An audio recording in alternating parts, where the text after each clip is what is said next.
मुख्यमंत्री धामी ने मुख्यमंत्री हेल्पलाइन की समीक्षा की। पुलिस और विभाग के अधिकारियों को दिए निर्देश। एल1 स्तर पर शिकायतों के निस्तारण को लेकर 36 दिन का दिया समय।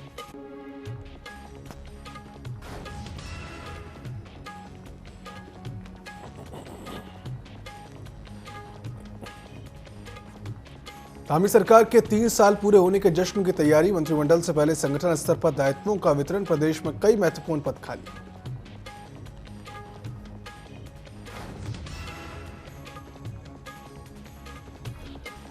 पर्यटन नगरी रानीखेत के प्रसिद्ध चौबटिया गार्डन में ट्यूलिप की रंगत पर्यटकों के लिए बना आकर्षण का केंद्र। ट्यूलिप की 11 प्रजातियां पर्यटकों को कर रही हैं आकर्षित।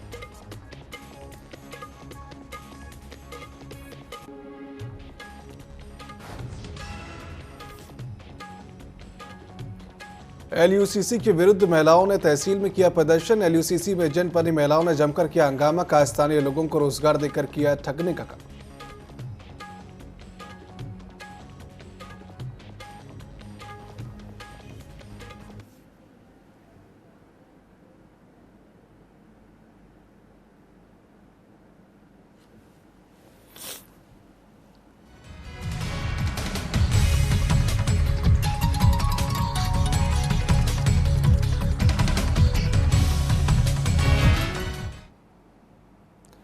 नमस्कार, स्वागत है आप सभी का न्यूज अपडेट के इस बुलेटिन में। मेरा नाम है सिद्धांत त्रिपाठी। रुक करते सीधा उत्तराखंड की खबरों की ओर, जहां सबसे पहले बात करते हैं राजधानी देहरादून की। वहां पर बाल विकास मंत्री रेखा आर्या के नेतृत्व में महिलाओं के लिए महिला सारथी योजना का शुभारंभ किया गया है। इसके जरिए महिलाएं ऑटो रिक्शा, टू व्हीलर के जरिए महिला सारथियों को उनके गंतव्यों तक पहुंचा रही हैं। तो मंत्री रेखा आर्या ने कहा कि इस योजना से सुरक्षा का वातावरण भी मजबूत होगा और महिलाएं रोजगार भी प्राप्त करेंगी। उन्होंने कहा कि इस योजना को आने वाले समय में भी अन्य जनपदों में भी लागू किया जाएगा। 8 मार्च को अंतर्राष्ट्रीय महिला दिवस था। उसी दिन हम लोगों ने महिलाओं को एक योजना समर्पित करी, जिसकी एक पायलट प्रोजेक्ट के रूप में अपने देहरादून नगर निगम क्षेत्र की परिधि में ही इस योजना का अभी शुभारंभ किया गया है, जिसका नाम महिला सारथी योजना है। और महिला सारथी योजना में हमारी महिलाएं चाहे वह स्कूटी के माध्यम से हो, चाहे ऑटो के माध्यम से हो, चाहे वो 4 पहिए कार के माध्यम से हो, वो लगातार हमारी जो बालिकाएं होंगी, हमारी कॉलेज की लड़कियां होंगी अथवा हमारी महिलाएं होंगी, उनके निश्चित गंतव्य पर वो पहुंचाने का काम। हल्द्वानी में अपर जिलाधिकारी के नेतृत्व में अधिकारियों व राजनीतिक जनप्रतिनिधियों की बैठक की गई, जिसमें कि धामी सरकार के 3 वर्ष के कार्यकाल पूर्ण होने पर 23 मार्च को संपूर्ण नैनीताल जिले में बहुउद्देशीय शिविर, स्वास्थ्य शिविर सहित विभिन्न सामाजिक कार्यक्रम आयोजन किए जाने की रूपरेखा बनाई गई। वहीं अपर जिलाधिकारी PR चौहान ने बताया कि राज्य सरकार के 3 वर्ष पूर्ण होने पर पूरे जिले के विभिन्न विधानसभाओं में स्वास्थ्य कैंप और बहुउद्देशीय शिविर सहित कई तरह के कार्यक्रम आयोजित किए गए। साथ ही मेयर गजराज सिंह बिष्ट ने बताया कि CM धामी के 3 साल के ऐतिहासिक कार्यकाल पूर्ण होने पर सभी जगह भव्य कार्यक्रम आयोजित किए जाएंगे।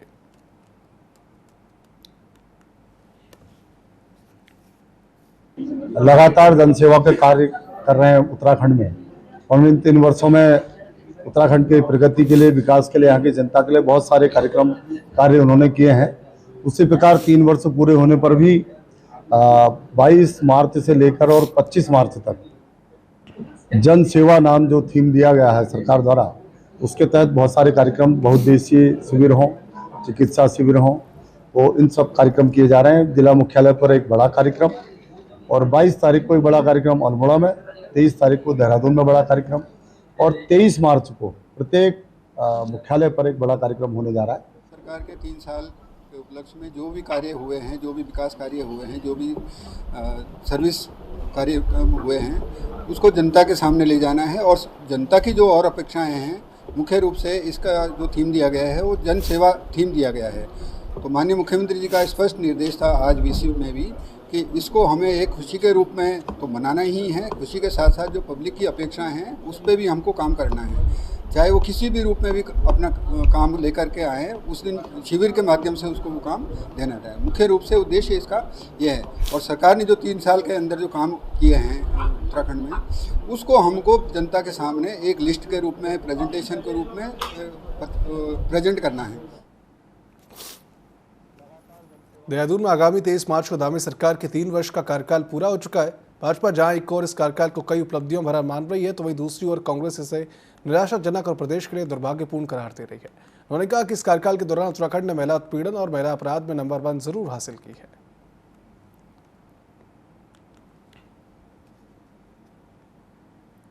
उत्तराखंड के यशस्वी मुख्यमंत्री आदरणीय पुष्कर सिंह धामी जी का ये जो कार्यकाल है, इसका 3 वर्ष का समय 23 मार्च को पूरा हो रहा है। इन 3 वर्षों में जो सरकार की महत्वपूर्ण उपलब्धियां रही हैं, इनको जन जन तक पहुंचाने का कार्यक्रम हम लोग जिला मुख्यालय पर कर रहे हैं। इसके साथ साथ विधानसभा स्तर पर भी कार्यक्रम होगा और विकास खंड मुख्यालय पर भी कार्यक्रम। इसमें हमारे द्वारा इसके लिए कोऑर्डिनेशन कमेटी पार्टी की तरफ से बना दी गई है। बिल्कुल जश्न मनाइए। इस पूरे कार्यकाल को हम एक कमजोर और निर्बल मुख्यमंत्री के रूप में देखते हैं कि धामी जी को हमने इतना पावरलेस मुख्यमंत्री देखा जो 3 साल का कार्यकाल बीत जाने के बाद भी अपने मंत्रिमंडल का विस्तार नहीं कर पाया, जो एक कठपुतली की तरह दिल्ली दरबार से रेगुलेट होता रहा, जिसकी ना मंत्री सुनते थे, ना विधायक सुनते थे, ना सांसद सुनते थे, और वो तो बहुत बड़ी बात है, अधिकारी तक जिसकी नहीं सुन रहे हैं। हमने ऐसे मुख्यमंत्री के रूप में देखा और इनकी उपलब्धियां यदि गिनानी है तो हम इनकी उपलब्धियां गिनाते हैं। इनकी उपलब्धि ये है कि इनके कार्यकाल में उत्तराखंड महिला अपराध में नंबर 1 प्रदेश बन गया है 9 हिमालयी राज्यों में, वो भी नेशनल क्राइम रिपोर्ट ब्यूरो की रिपोर्ट के हिसाब। आय से अधिक संपत्ति के मामले को लेकर मंत्री गणेश जोशी को विजिलेंस कोर्ट से क्लीन चिट दी गई है, जिसके बाद से कांग्रेस धामी सरकार से हमलावर है। मामले में कांग्रेस के प्रदेश अध्यक्ष करण माहरा ने मंत्री जोशी पर निशाना साधते हुए कहा कि गणेश जोशी पर अकेला एक ही आरोप नहीं लगा रहे हैं, बल्कि इसके अलावा हाईकोर्ट ने उनके उद्यान विभाग पर सीबीआई जांच होने के लिए कहा है। तो इन्होंने आगे कहा कि भाजपा की सरकार अपनी वॉशिंग मशीन से बलात्कारियों को क्लीन चिट दे रही है, तो गणेश जोशी का मामला तो फिर भी बहुत छोटा है। गणेश जोशी जी पे एक ही आरोप नहीं लगा है। गणेश जोशी जी पे, उनके विभाग पे हाईकोर्ट ने कहा है कि हॉर्टिकल्चर के मामले में सीबीआई जांच होनी चाहिए, और वो छोटा प्रकरण नहीं, उसमें एक पार्ट मेरे विधानसभा जो रहा है रानीखेत, उसका भी एक पार्ट है जिसमें जांच बैठ रही है। दूसरा, सैन्य धाम को लेकर भी कई चीज़ें सामने आई हैं, तो एक चीज़ में क्लीन चिट मिलने में बीजेपी उनको पूरी तरीके से क्लीन कर दे रही है, गजब है। और वैसे भी हमको पता है बीजेपी पर वॉशिंग मशीन है, जब बलात्कारियों को, हत्या करने वालों को क्लीन चिट दे रही है तो फिर ये तो छोटे मोटे मामले हैं। कुछ लोगों के द्वारा जानबूझ करके मंत्री की छवि को खराब करने का प्रयास किया गया और उनकी विजिलेंस से शिकायत की गई। विजिलेंस कोर्ट के द्वारा उसकी जांच कराई गई और जांच में किसी प्रकार का साक्ष्य न पाए जाने के कारण उनको इसमें फ्री किया गया है। तो निश्चित रूप से दूध का दूध पानी का पानी हुआ है और जांच कानूनी दायरे के अंतर्गत हुई है। पूर्व में भी अनेकों नेताओं की जांचें हुई हैं, लेकिन तब भी कांग्रेस, जब उनके नेताओं की जांच होती है तब भी वो परेशान होते हैं, और जब किसी अन्य दल के नेता की जांच होती है तब भी वो परेशान होते हैं। उत्तराखंड में 2027 से विधानसभा चुनाव होना है, जिसको लेकर कांग्रेस ने रणनीति बनानी शुरू कर दी है। कांग्रेस अलग अलग तरीकों से जनता के बीच जाने का मास्टर प्लान तैयार कर चुकी हुई। पार्टी के पुराने कार्यकर्ताओं और नेताओं को सक्रिय करने के लिए कुटुंब प्रोग्राम की आज से शुरुआत करने जा रही है। कांग्रेस का मास्टर प्लान ऐसे ही कई मुद्दों को लेकर TV24 संवाददाता आदिल पाशा ने प्रदेश कांग्रेस कमेटी के महामंत्री नवीन जोशी से खास बातचीत भी की। आगामी 2027 विधानसभा चुनाव के लिए कांग्रेस अब कमर कसती नजर आ रही है। कांग्रेस अब संगठन को मजबूत करने के लिए हर पहलू पर नजर रख रही है। कई तरह की बैठकों का दौर भी अब शुरू होने वाला है। इस वक्त हम उत्तराखंड प्रदेश कांग्रेस मुख्यालय में मौजूद है और आज से कांग्रेस की बैठकें शुरू हो रही हैं। घर घर जाने का कांग्रेस का प्लान है। उसके साथ साथ कांग्रेस की एक कुटुंब योजना भी कांग्रेस ने शुरू की है, जिसमें वो पुराने जो कार्यकर्ता हैं पार्टी के, उनके घरों पर जाकर भोज का भी अब बड़े बड़े नेता जाएंगे और साथ में बैठेगा और उनको मेन स्ट्रीम में लाने की कोशिश की जाएगी। क्या है 2027 को लेकर कांग्रेस की रणनीति? मेरे साथ बात करने के लिए प्रदेश कांग्रेस कमेटी के महामंत्री इस वक्त मौजूद है नवीन जोशी साहब। सर, बहुत स्वागत है। धन्यवाद। जोशी जी, 2027 नज़दीक है क्योंकि निगम निकाय चुनाव भी गए हैं। अब क्या प्लानिंग है कि 2027 में जनता के बीच जाने की आज से बैठकें शुरू हो रही, तो क्या कुछ रहने वाला है? देखिए, 2027 के लिए कांग्रेस पूरी तरह से तैयार है और हमारी जो योजनाएं हम लोगों के बीच में लेके जा रहे हैं, और जिस प्रकार से नगर निकाय के चुनाव में भारतीय जनता पार्टी ने लोगों को वोट से वंचित रखने का काम किया है, उनके वोट जो काटे हैं, तो हमने ये मुहिम चला रखी है उत्तराखंड के अंदर कि मेरा वोट मेरा अधिकार।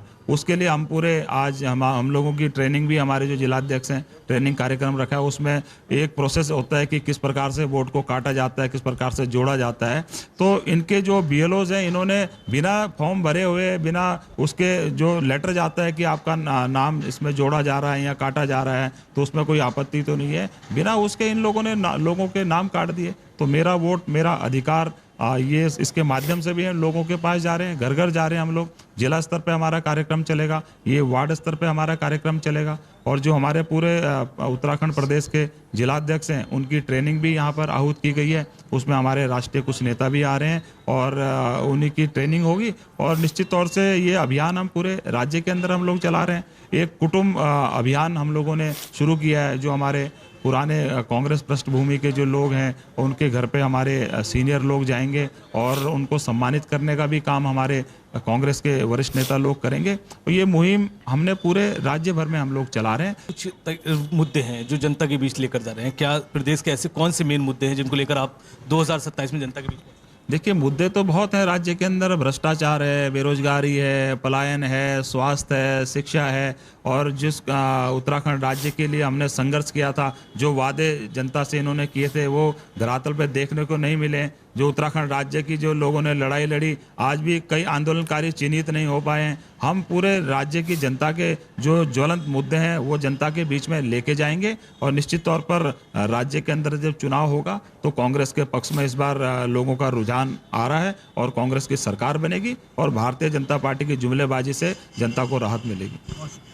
अभी हमारे साथ बात करें तो उत्तराखंड प्रदेश कांग्रेस कमेटी के महामंत्री नवीन जोशी, जिन्होंने कई मुद्दों को लेकर T24 से बात की, और उन्होंने साफ कहा कि 2027 का जो विधानसभा चुनाव होगा पूरी कांग्रेस एकजुटता के साथ लड़ेगी और प्रदेश में सरकार बनाने का काम करेगी। देहरादून से अपने सहयोगी हरीश के साथ आदिल पाशा, T24। तो पूर्व कैबिनेट मंत्री डॉक्टर प्रेमचंद अग्रवाल के इस्तीफे के बाद सियासी गलियारों में आरोप प्रत्यारोप के दौरे जारी हैं।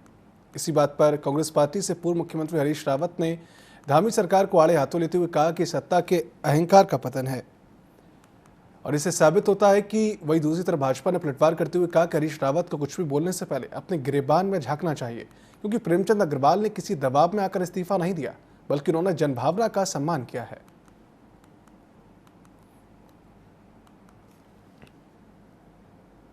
ये सत्ता का अहंकार था, ये अहंकार का पतन है, वो गिरा।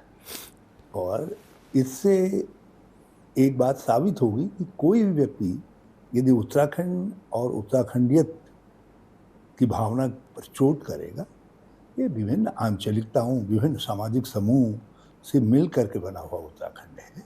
इसमें यदि आप किसी एक पर प्रहार करते हैं या उसके लिए कुत्सित शब्दों का, घृणित मनोवृत्ति का प्रदर्शन करते हैं, तो यही प्रतिक्रिया जनता की होगी जो आज प्रेमचंद के मामले में हुई है।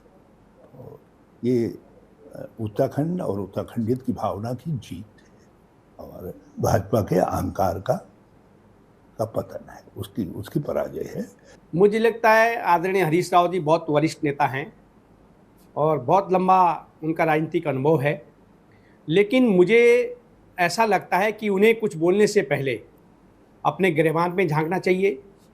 कांग्रेस भारतीय जनता पार्टी ने के जो मंत्री आदरणीय प्रेम अग्रवाल जी हैं, उन्होंने किसी दबाव में आकर के मंत्री पद से इस्तीफा नहीं दिया है। उन्होंने जन भावनाओं का सम्मान किया है, क्योंकि जिस प्रकार से माहौल खड़ा किया गया उसको जन भावनाओं को समझते हुए उनके द्वारा मंत्री पद से इस्तीफा दिया गया है। लेकिन कांग्रेस पार्टी के गालीबाज नेताओं, गालीबाज विधायक और स्वयं उनके जो प्रदेश अध्यक्ष हैं, वो सार्वजनिक रूप से मंच पर प्रदेश की जनता के ऊपर थूकने की कोशिश की, थूका, और उन्होंने प्रदेश की जनता को गाली गलौज की। उस पर उनके नेताओं पर, उनके प्रदेश अध्यक्ष पर कांग्रेस द्वारा कोई कार्रवाई नहीं की गई है, क्योंकि हरीश रावत जी बहुत वरिष्ठ नेता हैं, उस पर भी उनको कुछ न कुछ बोलना चाहिए। ये सत्ता का अहंकार। देहरादून में मुख्यमंत्री पुष्कर सिंह धामी ने सीएम हेल्पलाइन की समीक्षा की, जहां उन्होंने पुलिस और विभाग के अधिकारियों को निर्देश दिए। L1 स्तर पर शिकायतों के निस्तारण को लेकर 36 दिन की समय सीमा दी गई। अगर उससे ऊपर समस्या का निदान नहीं होता है तो फिर जवाबी कार्रवाई में जिम्मेदार अधिकारियों के खिलाफ भी कार्रवाई की जाएगी।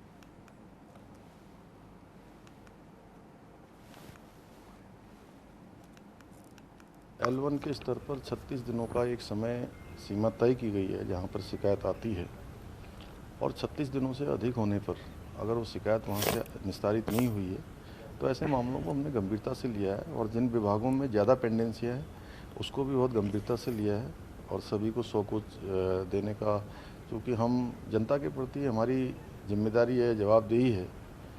और मैंने कहा है कि जिस स्तर पर समस्याओं का समाधान हो जाना चाहिए वो समस्याएं उसी स्तर पर समाधान की ओर जानी चाहिए, उनको उससे ऊपर के स्तर पर नहीं आना चाहिए। तो देहरादून नगर निगम कारगी और धोरण क्षेत्र में कूड़ा निस्तारण केंद्रों को मैकेनाइज किया जा रहा है। करीब 3 करोड़ धोरण और करीब 6 करोड़ रुपए कारगी में खर्च होंगे। आसपास के लोगों और राहगीरों को दुर्गंध से बचाने के लिए मैकेनाइज्ड बनाया जा रहा है। उप नगर आयुक्त रोपाल राम बिनवाल ने बताया कि इन केंद्रों को मैकेनाइज्ड बनाने का कार्य तेजी से चल रहा है। 2 माह के भीतर ये सिस्टम बनकर तैयार हो जाएगा।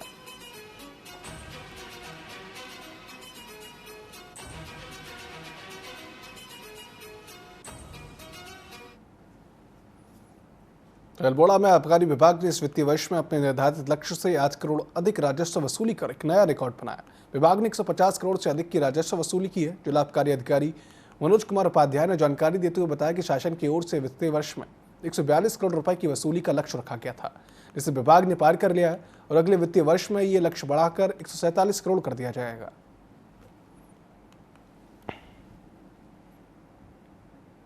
निर्धारित लक्ष्य मिला था राजस्व का, वो मिला था 142 करोड़। 142 करोड़ जो जनपद का लक्ष्य राजस्व लक्ष्य मिला था, उसमें हमको जो डायरेक्टली जो दुकानों से आता है वो पूरा जो व्यवस्थापन हमारा हुआ था वो 132.50 करोड़ का हुआ था। लेकिन हमें जो कुल राजस्व की जो प्राप्ति हुई है जनपद में आबकारी राजस्व की, वो लगभग 150 करोड़ से थोड़ा सा कुछ ज़्यादा ही हुई है। तो ये हमारा राजस्व की प्राप्ति है। इस बार की दुकानें पूरी उठ गई हैं, उतनी बाकी है? नहीं, इस बार तो अभी प्रक्रिया चल रही है। नवीनीकरण के लिए आवेदन लिए जाने की आज अंतिम तिथि है, आज सायं तक, और उसके बाद ही स्थिति स्पष्ट हो पाएगी कि कितनी दुकानों का नवीनीकरण हो रहा है। फिर बाकी जो बची दुकानें होंगी वो जो आगे की व्यवस्थापन की प्रक्रिया है, लॉटरी और फिर प्रथम आवक या उसके बाद ऑफर, उसके आधार पर उसका वो व्यवस्थापन किया जाए। वहीं उधम सिंह नगर के जसपुर क्षेत्र में स्वास्थ्य विभाग और तहसील प्रशासन समय समय पर फर्जी अस्पतालों और लैबों पर कार्रवाई की जाती है। बता दें कि क्षेत्र में चल रही खुशी पैथोलॉजी लैब पर स्वास्थ्य विभाग ने औचक निरीक्षण किया और एक संदिग्ध अल्ट्रासाउंड मशीन पाए जाने पर मशीन और पैथोलॉजी लैब को सीज किया गया। वहीं उप जिलाधिकारी जसपुर चेता सिंह चौहान ने बताया कि खुशी पैथोलॉजी लैब पर कार्रवाई की गई है।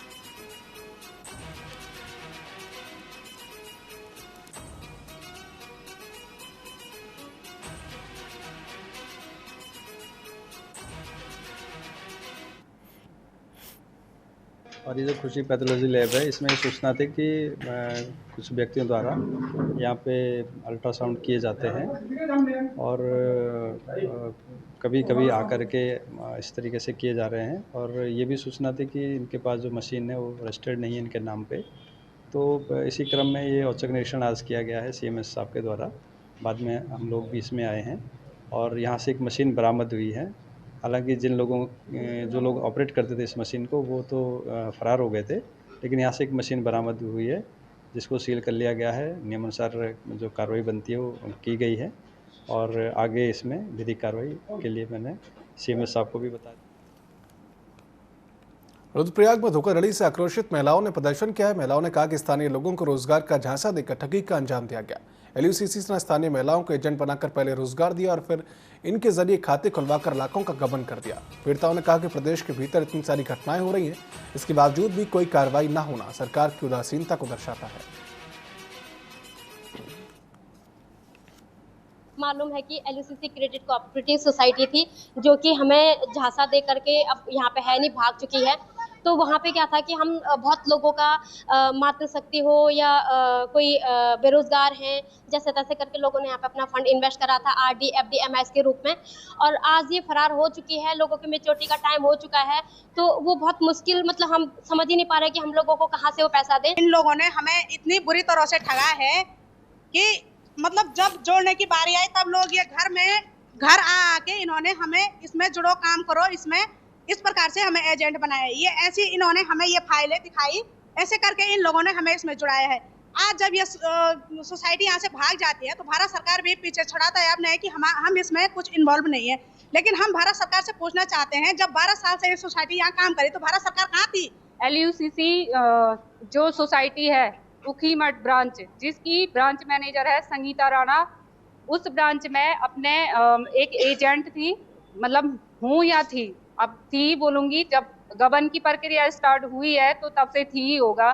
तो यहाँ से क्या है कि पहले तो हम अपने निवेशकों के पैसे जमा करवाते थे, अब हमारे निवेशक हमको परेशान कर रहे हैं।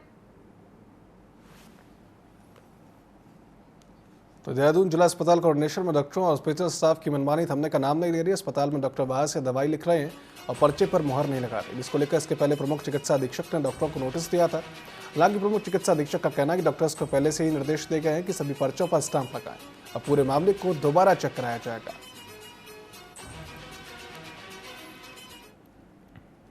111 नंबर में दिखाया, 5 को खांसी वगैरह थी हमारी।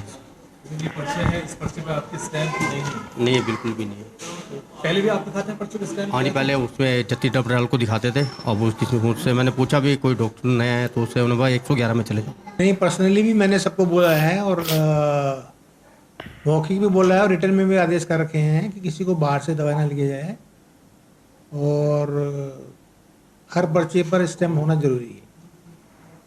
अभी भी आपने कहा है कि इसकी स्टैम्प नहीं लगी है तो मैं फ़ोन करके डॉक्टर साहब को निर्देश कर दिए हैं कि स्टैम्प जरूर लगाएं और बाहर से दवाई किसी को ना लिखें। कभी कभी पेशेंट का अटेंडेंट कहता है कि यहाँ की दवाई आराम नहीं मिल रहा है, बाहर से लिख दो, तो मैंने उसका भी मना किया है, बाहर से लिखना ही नहीं है दवाई, अंदर से दी जाए, जब उपलब्ध हैं सब तो क्यों लिखे जाए बाहर से।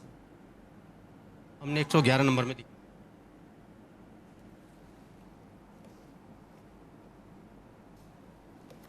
इस वक्त हम ज़िला कोरोनेशन अस्पताल देहरादून में मौजूद हैं। पहले भी हमने आपको लगातार T24 पर खबर दिखाते रहे हैं कि ज़िला कोरोनेशन अस्पताल के जो डॉक्टर्स हैं वो अपनी स्टैम्प पर्चों पर जो OPD के पर्चे हैं नहीं लगा पाते हैं और उसको लेकर जो PMS हैं यहाँ उन्होंने आदेश भी जारी किया था और सभी डॉक्टरों से कहा था कि सभी अपनी डॉक्टर्स स्टैंप लगाएंगे, लेकिन उनके आदेश को भी डॉक्टर्स नहीं मान रहे हैं।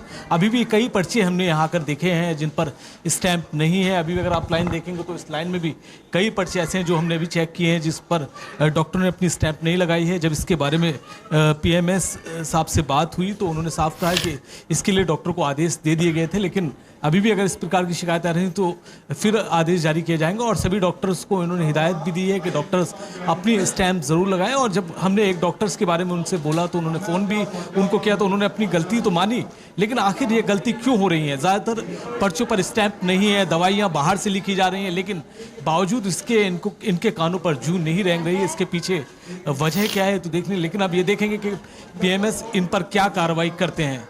अपने सहयोगी हरीश के साथ आदिल पाशा, TV24। वहीं चारधाम यात्रा शुरू होने के लिए महज 1.5 माह से भी कम समय बचा है, जिसको लेकर सुरक्षा की तैयारी शुरू हो चुकी है। यात्रा से पहले परिवहन विभाग, यातायात पुलिस और सड़क से संबंधित विभागों की संयुक्त बैठक ली गई। कलेक्टर ने बताया कि चारधाम यात्रा गंगोत्री धाम और यमुनोत्री धाम के पड़ाव पर सड़कों का निरीक्षण किया जा रहा है। डामटा से बड़कोट यमुनोत्री सड़क मार्ग के लिए संयुक्त टीम जाँच कर रही है। उन्होंने बताया कि ज्यादा दुर्घटना वाली जगहों को चिन्हित किया जा रहा है।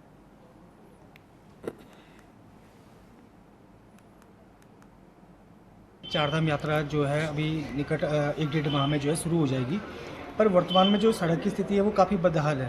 आप अगर 4 धामों में देखो तो हमारे अगर उत्तरकाशी जनपद की बात करो तो गंगोत्री से जो यहाँ से लेकर गंगोत्री के बीच में जो है सड़कों की स्थिति बहुत जर्जर है। आप जिला मुख्यालय की ही बात कर लीजिए तो ज्ञानसू से लेकर और पूरे गंगोत्री तक जो सड़क की स्थिति है वो शायद उतनी बदतर कहीं पर भी नहीं है। तो कहीं ना कहीं जो है प्रशासन को जो अपने स्तर से जो आगामी अभी चारधाम यात्रा होने वाली है और लाखों सैलानी जो है यहाँ पर दर्शन करने के लिए आते हैं तो उनको अव्यवस्था ना हो और जो है क्योंकि सड़कें अच्छी होगी तो यात्री अपने गंतव्य तक जो है समय पर पहुँच पाएगा और समय पर जो है फिर वो अपने जो उन्हें दर्शन करने हैं वो भी समय पर करेगा। जाम की स्थिति पैदा नहीं होगी। जैसे कि आपने पिछली बार देखा होगा कि कितनी जाम की स्थिति पैदा हुई, लोगों की जो अपनी होटल्स की बुकिंग होती है वो फिर आगे पीछे हो जाती है। तो हम प्रशासन से निवेदन करेंगे, शासन से निवेदन करेंगे कि जो चारधाम यात्रा के लिए भी जो समय बचा हुआ है उस समय के अंतर्गत जो है जितनी भी सड़कें अव्यवस्थित रूप से है, जो भी गड्ढे हैं, जो भी पैच हुए हैं वो जब लगभग जो है सभी को सही करके जो एक सुदृढ़ वो करे ताकि एक अच्छा संदेश गंगोत्री विधानसभा और उत्तरकाशी जनपद से चारधाम यात्रा के प्रति जाए।